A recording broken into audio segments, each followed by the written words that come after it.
Good afternoon. Welcome, another sunny day, first day of autumn. Welcome to the Gender Speaker live show, where today we're going to be talking about why women don't ask.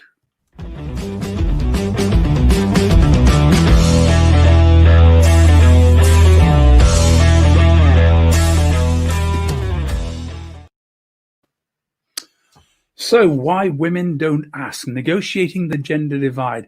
It's a book I love audiobooks, and I finished one of my books and flashed through and thought, oh, what can I read? What have I got? And I thought, why women don't ask? I've not listened to that one.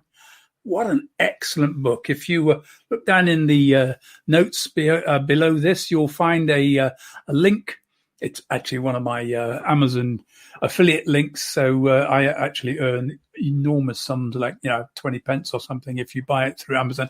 But the reason I use it is because wherever you're coming from in the world, it will take you to your local Amazon store rather than taking you to the English one, and then you've got to try and find your way back out of that. But anyway, it's an audiobook that I'm listening to.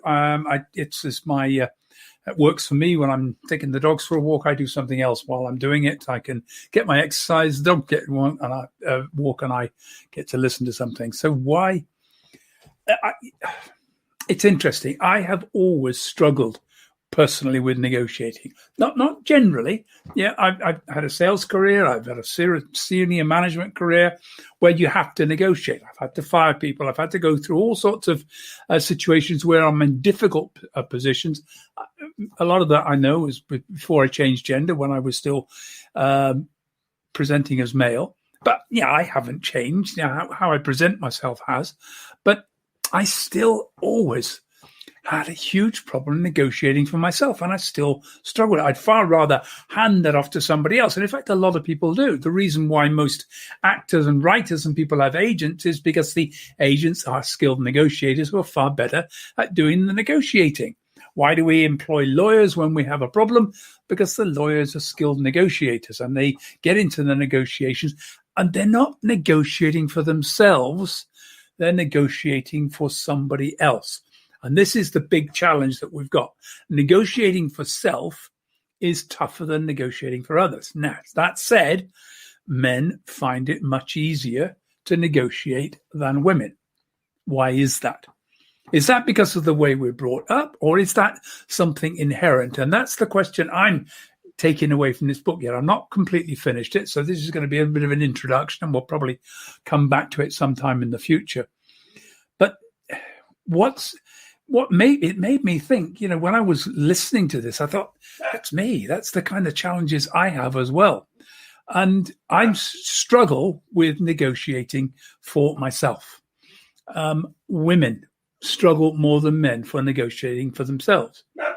And there is a big challenge with this whole negotiation.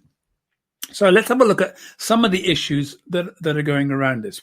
And why we've got this problem. Equal Pay Act, 50 years ago.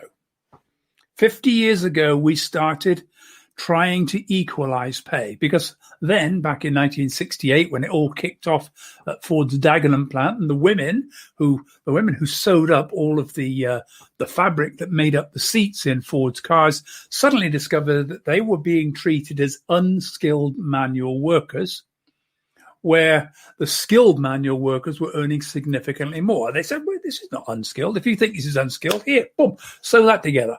And basically, everybody suddenly realized now this is quite a difficult job. Sewing all that together is a skilled job. And they fought it. It took a long time. Barbara Castle got involved. And finally, we got the Equal Pay Act in 1970, which actually didn't get put into force until 1975, when the Sex Discrimination Act came along, because they began to realize that there was a lot more to what was going on for women. Women weren't getting jobs. Women were trying to push people back out of work. It was tough for women to get into jobs. The huge amount of bias in favor of men was literally almost like expected. Now we're trying to stop that. But of course, it hasn't actually changed. If you look at the figures, the gender pay gap is still 20%. What does that mean? That means that men earn 20% more than women. You'll hear figures like 17%. It's not. The figure is over 20%. Men earn, for every pound that a man earns, a woman earns. In America, 81 cents. In the UK, it's 83 pence. It's almost the same. And if you look across Europe, I guarantee you'll find pretty much the same. Maybe not so bad in Sweden, because they're actually quite good at getting this together, and they make laws to equalize things. But we still have that 20%. Now, I started looking at the gender pay gap and started studying it more than 20 years ago, but definitely when I did my gender degree, this was what I was looking at, and that was the figure. Here we are 20 years on, it's still the same. There are still proportionally no more women in Parliament. There are proportionally no more women chief executives of large organizations. We've still got boards that have absolutely no women on them at all. And at best, it's a token woman. And some interesting figures out of that. If one woman goes onto a board, she becomes like, the queen bee. Everybody buzzes around her. Two women on the board, they fight each other. Because, and I don't know why, if it's just two women on the board, they start to fight. It's when there are three women on the board, they start to collaborate and work with each other to start to change things. We need to be changing a lot of this. But why? Why are we not putting women on boards? Well, this is where we get into this ridiculously silly thing. Now, first problem about income is that women generally start lower. When women come out of college, they go into work, they get to their first job, and they take the pay they're offered. More often than not, and this is the findings from this book, which I do strongly recommend, excellent book to read, huge amount of really good research. Women take the first offer. They don't negotiate it. Glad to get a job. Pleased that somebody's even accepted them. So they will take the first job. Men, on the other hand, almost always negotiate. Now, a few years ago, about 10 years ago, I was on quite a number of boards, basically voluntary sector organizations, and I sat on the boards. And as a board member, I often got asked, would I please sit in on a recruitment panel, especially when it was someone more senior being appointed. And I noticed something very strange. We would put out the job description, and sadly, public sector has influenced the voluntary sector badly. So you get these huge, great big, long job specs, or the person's got to be able to do this and a great big list of all the expectations of what they can do in a job. Now, I know that that's the ideal. That's what you'd like, is someone who can come in and do all of that. But the reality is that that's never going to happen.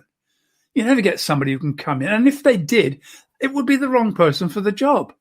You don't want somebody in a job who can do it all. You want somebody in a job who can grow into the job. They need to have some incentive to want to get better, to improve themselves, to push themselves forward. So you always want people coming into a job a little bit short of the full spec of what you're expecting. And the reality is you shouldn't be putting that, these are all the essential requirements. I think the problem is often these job specs are written by the person doing the job. And so they think this is, and it's really a big of an ego boost about this is how big my job is. But this is what happens when people are recruiting. Women look at that and think, oh, I can't do two of those. I won't apply. They won't take me. So a list of 30 essential requirements, almost no desirables, nearly always essential these days. And because they can't meet them all, they don't even apply. Men, on the other hand, and I actually saw this so many times, men will look down the list and say, okay, we've got 15 things. I can do two of those. I'll go into the rest. And so they apply. So they go in without anywhere near what's being required, but a couple of things that they can really, really do well, and they try to sell themselves on that. And on one occasion, we actually found somebody had applied for the junior post that was way overqualified for that, and they were absolutely qualified for the senior post.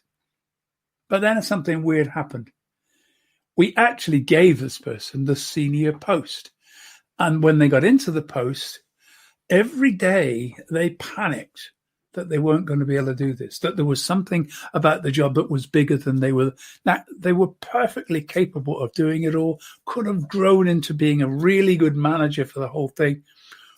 gave it up within a year because just didn't feel comfortable and confident, constantly feeling I'm going to make a mistake. And, oh my God, why do we live in a world where everybody's terrified to make mistakes? But then again, this is the challenge we have. Women are expected to get it right all the time, no tolerance for mistakes, and because we've taken a risk by employing a woman in the first place.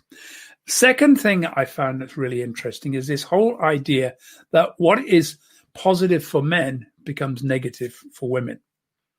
You'd think about the qualities when we're describing a leader: assertive, decisive, powerful, driving. Those are not adjectives you use to describe a woman. That's describing a man. If you're describing a woman, very often a woman will be nurturing. She'll be collaborative, supportive. And in fact, when a woman manages a team, it's very often that way. It doesn't. Men like this whole command and control system. I'm the boss, you do as you're told. Women flatten organizations out. They network with people. They support people, encourage people to do their best. Get rid of the management roles. Just have a team of people working together without any sense of people being in charge or being a boss. And women don't seem to do very well when often pushed into these supervisory management roles where their job is just to tell people what to do. That isn't the way it needs to be. Now, what the qualities that women have are actually more and more in demand today, but we're still stuck with our sense of what it means, the way that men have run things in the past, which actually isn't particularly good. It's driving businesses into the dust. It's a command and control system that works well when you're fighting wars. It's not so good when you're trying to build organizations. And it's not all about competition and going to war with your competitors. It's about delivering great service for customers. There is no competition when you're delivering great service for customers because customers come to people they like to work with. So building relationships, which is what women are particularly good at, is where we need to be thinking. But here we've got this ridiculous catch-22. Because what's been happening is that women, in order to compete in this very, very bristling testosterone-filled macho world of business in terms of trying to get up the ladder, find that they have to ape men. They have to try to be these aggressive corporate strategy negotiators. And of course, the moment the women copy those male qualities, everybody looks and thinks, oh my God, what a hard bitch. Excuse the language. But that's the comment that's going on people's heads. This is a hard woman. This is a tough woman. This is a scary woman. I don't want to work for the scary woman. And in the binary, you either are one or the other. You can't be both. You can be. Here's the greatest crazy thing of all that I actually discovered. There is a consultancy in the States, and I think this is the word. It's Bully Broads. It's a consultancy that's been set up to help, where women have actually become successful and climbed the ladder. When they've interviewed staff, they said, how do you feel about this? People are scared of these women. So now these women are being sent to this consultancy at £18,000 a year fee to be coached into how to be nice, how to be proper, how to act more like a woman than a man. Now, I know right back when I began these things, I did the whole, why can't a woman be more like a man? And that's the whole thing. We don't want women to be more like men. We want women to be more like women. But somewhere along the line, we've got to recognize that women's strengths are just as good as men's strengths, and they can do things. They may do it differently, but they will do it and they will get it right, and probably better, because of the world that we're in, the world which requires not people telling an author, the command and control, I'm in charge system, but actually we need powerful, supportive women who run organizations by encouraging people to be the best that they can possibly be. And that's where we're going. Now, I have noticed all sorts of things. There's an interesting thing about risk-taking. What's been found in this sort of research that's been done, women fear upsetting the other person. because women are now. Is that natural? Is that a natural thing? It probably is, because women, and we don't know what it is that, what caused me to feel like I should have been born a woman. But what I find is an awful lot of the natural qualities that I see in women, which everybody's saying, oh, these are learned, these are trained. Sorry, my dogs decided to make lots of noise. That these are trained. People are saying, well, actually, no, that might be instinctive. It might be natural. It might be just coming from, the way in which we're born. It's just the way women are. I notice that women don't take risks so much. But there's a good reason for that. It's a terrifying world out there for women. I didn't know that you couldn't walk down the street on my own at 11 o'clock at night until I changed gender and then started to experience the problems of walking down the street at 11 o'clock at night on my own and realized, no, I can't do that. It's not a safe place for people to be.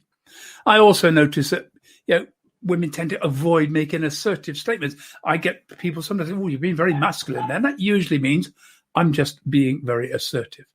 So I'm going to come back to this, but I think it's worthwhile thinking about this. We have naturally different skills, men and women.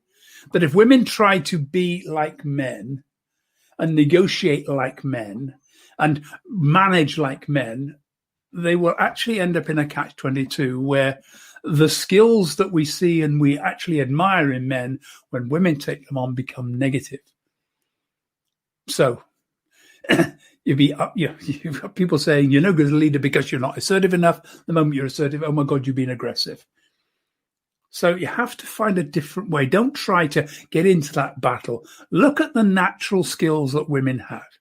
The ability for collaboration and networking, those skills way, way better than men, absolutely far exceed them. And I will look at that in another talk. But I'll tell you this one story. I went to America to a big conference shortly after I changed gender. I bumped into some women. Oh my God, you must meet. And they told me who they needed to meet. A day later, they bumped into me. Ricky, please, this is Jenny. I told you ought to meet, and actually got me together. Where I noticed men would find somebody they thought was going to be really good for them. Yeah, this was a good contact. And they'd basically hold on to them. Not let anybody get close to them. They'd guard them. This is my contact. Nobody else can come here. So women actually facilitated the connections where men grabbed the connections that they wanted and then kept them to themselves. Totally different approach. Yeah, it works for men, but didn't work for me. And this is why I'm much happier living as a woman, being a woman, than being a man. So I'm going to be putting together training courses. I'm trying to fix the dates on those. I've had to move it. I was going to do it in a couple of weeks, but it's not going to work. There's just way too much happening. And of course, 5th to the 10th of October, if you get a chance, go and have a look at the PSA, thepsa.co.uk. Look at events and look at the event. I'll put a link out tomorrow and we'll talk about that. I might try and get somebody on to interview to talk about that very soon.